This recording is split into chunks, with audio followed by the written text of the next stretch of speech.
출결 상황이라는 거를 좀 보도록 하겠습니다. 일단 출결 상황에서 이것도 우리 아까 살펴봤던 그런 내용입니다. 그래서 출결 상황 관리라고 해서 별표 2가 있는데요. 여기에서는 선생님들 아까 위에서 사실은 살펴봤었던 그런 내용입니다. 유치원의 수업 일수는 매 학년도 180일 이상을 원칙으로 한다. 이렇게 되어져 있습니다.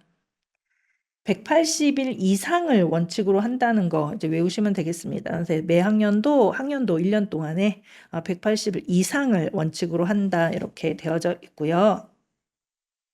그 다음에 수업 일수는 180일 이상을 기준으로 원장이 정하는데요. 다만 원장은 다음 각 호의 구분에 따른 범위에서 수업 일수를 줄일 수 있어요.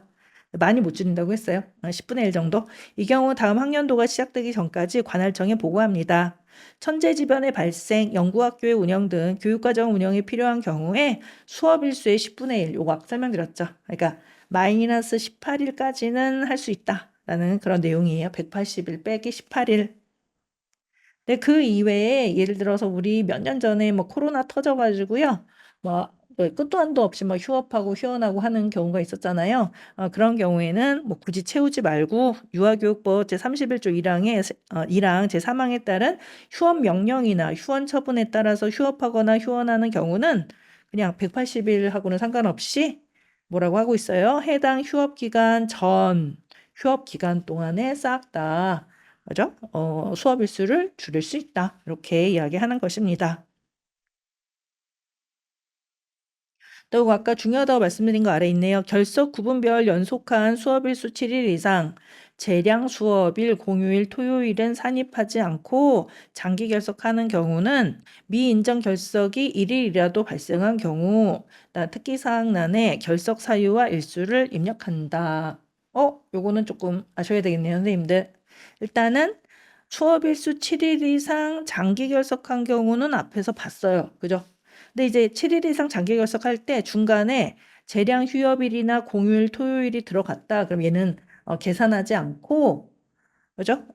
장기 결석 7일을 계산한다라는 것입니다. 예를 들어서 어떤 A라는 유아가 목요일, 금, 토, 일, 월, 화, 수 이렇게 되는데 토요일하고 일요일은 공휴일이잖아요. 그죠? 이렇게 되면은 며칠 결석한 거예요? 하루, 2일, 3일, 4일, 5일 결석했다. 얘는 계산에 넣지 않는다라는 그런 내용입니다. 선생님들. 어렵지 않으시죠? 요거고. 하지만은 앞에서는 그거 안 써져 있었는데요. 선생님들, 요 내용이 있네요. 미인정 결석.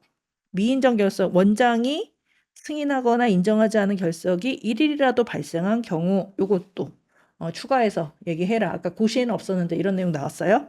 일단 특기사항란에 결석 일수와 결석 사유와 며칠 동안 결석을 했는지 일수를 입력한다. 그러니까 미인정 결석은 뭐 며칠이 돼도 1일이 돼도 결석 일수하고 사유를 입력한다. 이렇게 되어져 있습니다. 그 외에서는 7일 이상 장기 결석한 경우 입력한다. 두 가지 경우네요. 선생님들 외워두시기 바랍니다. 그다음에 출결 상황 관리를 보실까요? 여기는 됐습니다. 한번 쭉 한번 보시면 되겠습니다. 를 보실까요, 선생님들? 라는 출석으로 인정하는 결석은 출석 일수에 산입한다. 뭐 천재지변이라던가 등원 중지라던가 이런 내용이죠. 미세먼지라던가 이런 내용이었어요.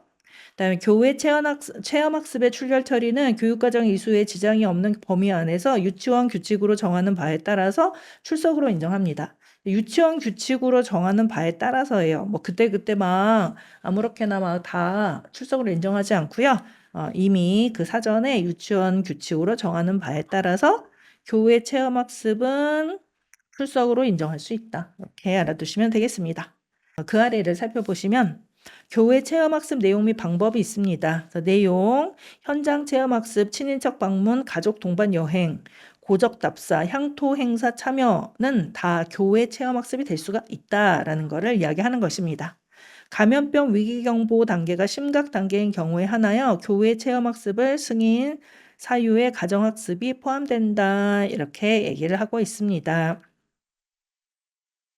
즉 가정학습 하겠다라고 얘기를 할 때 가정학습 있잖아요. 선생님들 그냥 가정학습 집에 그냥 있겠다라고 할 때는 감염병 위기 경보가 심각 단계여야지 교회 체험학습 승인에 가정학습이 포함될 수 있다라는 것을 이야기하는 것입니다.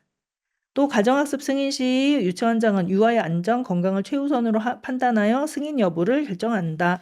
이렇게 얘기를 합니다. 가정학습이라는 거는 유치원에 안 오고 집에 있는 거잖아요. 집에.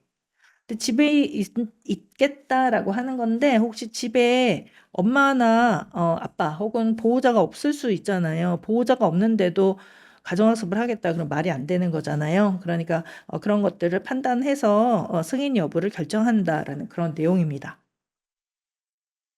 그다음에 또한 정상적인 교육과정 이수에 지장을 주는 과도한 체험학습 허가는 자제해라라고 되어져 있습니다.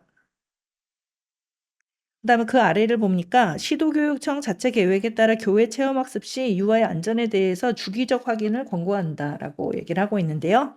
5일 이상 교회 체험학습 신청 시 주 1회 유아의 안전을 확인한다. 요 내용도 더불어서 알아두시면 되겠습니다. 즉 선생님들 교회 체험학습이 사실은 범위가 상당히 넓죠. 옛날에는 저 학교 다닐 때는 꿈도 못 꿨던 것들이 다 지금은 교회 체험학습으로 인정이 된다라는 거예요. 현장 체험학습은 뭐 이거는 뭐 상관없지만 저 학교 다닐 때도 이거는 뭐 출석으로 인정을 해줬죠. 하지만 친인척 방문, 가족 동반 여행, 고적 답사, 향토 행사 참여 이런 것들은 예전에는 출석으로 인정해주지 않았는데 지금은 교회 체험학습으로 인정을 해주겠다라는 거죠. 그런데 이거를 좀 남용하는 그런 부모님들도 있을 수 있잖아요. 그러니까 남용하지 못하게끔 이렇게 좀 제한을 좀 걸어 놓은 것 같아요. 남용하지 말아라. 유아를 유치원에 안 보내는 것도 하나의 방임이 되는 거잖아요, 선생님들. 그러니까 반드시 유아를 유치원에 보내주세요라는 그런 내용입니다. 그 다음에 혹시 원장이 승인을 했다고 하더라도 5일 이상 교회 체험학습 신청 시에는 얼마큼 있다가 유아의 안전을 확인해야 된다고요? 주 1회는 유아의 안전을 확인하도록 한다. 너무 오랫동안 유치원의 관리에서 벗어나지 못하도록 그렇게 정해놓은 것이다 라고 보시면 좋을 것 같습니다. 자, 그러면 다음 페이지로 가보도록 하겠습니다. 여기서는 경조사로 인한 출석 인정은 그 사유가 발생한 날을 포함하여 전후 연속하여 실시하는 것을 원칙으로 한다. 경조사로 인한 출석인데 예를 들어서 그죠? 오늘, 내일, 모레 이렇게 결석을 해야지 오늘 하고 일주일 후에 하고 그 다음 또 일주일에 하고 이렇게 하면 좀 안 된다는 거예요. 그 내용입니다. 그 다음에 결석의 종류는 질병, 기타, 미인정으로 구분합니다.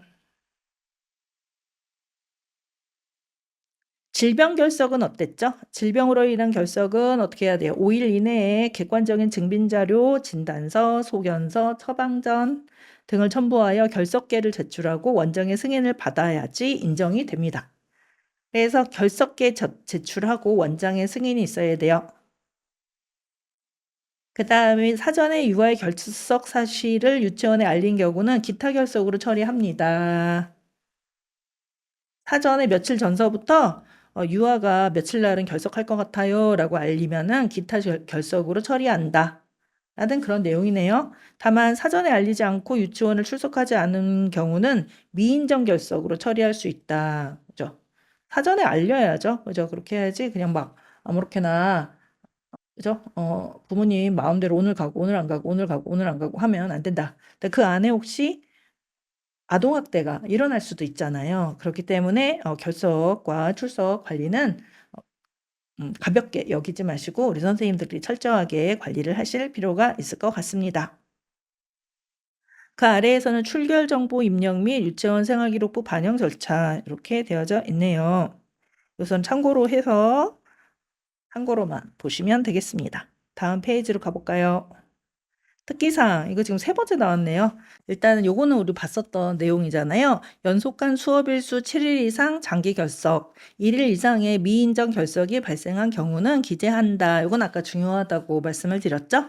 미인정 결석 같은 경우는 하루만, 하루라도 미인정 결석이 발생하면은 그 사유 등을 기재한다라는 그런 내용입니다. 그런데 수업일수 7일 이상의 장기 결석은 요거 조금 보세요. 결석의 종류별로 연속한 경우를 의미한다. 이렇게 얘기를 합니다. 요거는 앞에서 안 써져 있었던 그런 내용이거든요. 그래서 결석의 종류별로 연속한 경우를 의미한다.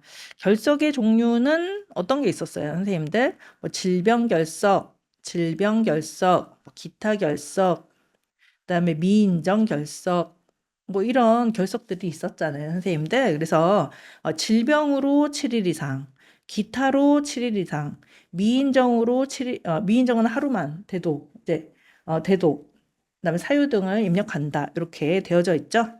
그러므로 그 아래 예를 조금 보시면은 보세요. 바른 예를 보세요. 여기 보니까 팔골절 8일, 두통 3일 이렇게 되면은 이렇게 연속해서 결석했다는 거잖아요. 지금 보니까 11일을 결석했네요. 이렇게 되는데 얘네들 팔골절하고 두통은 둘 다 질병 결석에 해당하니까 얘는 연속해서 질병 결석으로 7일 이상 결석한 경우에 해당한다라고 보는 것입니다. 하지만은 그 틀린 예를 좀 보실까요? 틀린 예는 친척 집 방문이 3일이고 기관지염이 5일이어서 8일을 결석했다. 이렇게 적은 건데 실제적으로 친척 집 방문은 기타 결석이 되는 것이고 기관지염은 질병 결석이 되는 거니까 그죠? 7일이 넘지 않았다라는 것입니다. 따라서 이런 경우에서는 이렇게 결석의 종류가 다른 경우에서는 지금 3일만 결석했고 5일 결석했기 때문에 8일이라고 하더라도 결석의 종류가 다르니까 이거는 적지 않는다라는 기재하지 않는다라는 그런 내용입니다. 그렇죠. 수정 방법, 결석 사유를 이때는 미기재해도 된다라는 거예요. 선생님 어떤 건지 아시겠죠? 하나는 기타 결석, 하나는 질병 결석이니까 그런데 얘가 3일하고 5일밖에 안 됐으니까 7일이 넘지 않았잖아요. 한 종류의 결석에서는요. 따라서 결석 사유는 여기서는 미기재해도 된다라는 그런 내용입니다. 따라서 결석 종류별로 7일 이상일 경우 사유 등을 작성하고 관련된 결석 일수를 가로 안에 기재한다. 이 내용은 앞에서는 없었거든요. 근데 여기 작성 기재 요령에는 적혀져 있으니까 알아두시면 될 것 같습니다. 되셨어요? 얘는 넘어가 보도록 하겠습니다. 기재 예시가 이렇게 있네요, 선생님들. 그래서 기재 예시가 되어져 있고요. 그다음에 여기에서는 수업 일수 180일, 출석 일수 158일 출석을 했고요. 결석 일수는 질병, 기타, 미인정. 미인정은 없어요. 소개는 22일. 특기사항 7일 이상 질병 결석했네요. 다리 수술 이렇게 사유를 입력하고요. 가로에는 그 날짜, 결석 날짜를 적었습니다. 이런 식으로 입력을 해라라는 그런 내용입니다.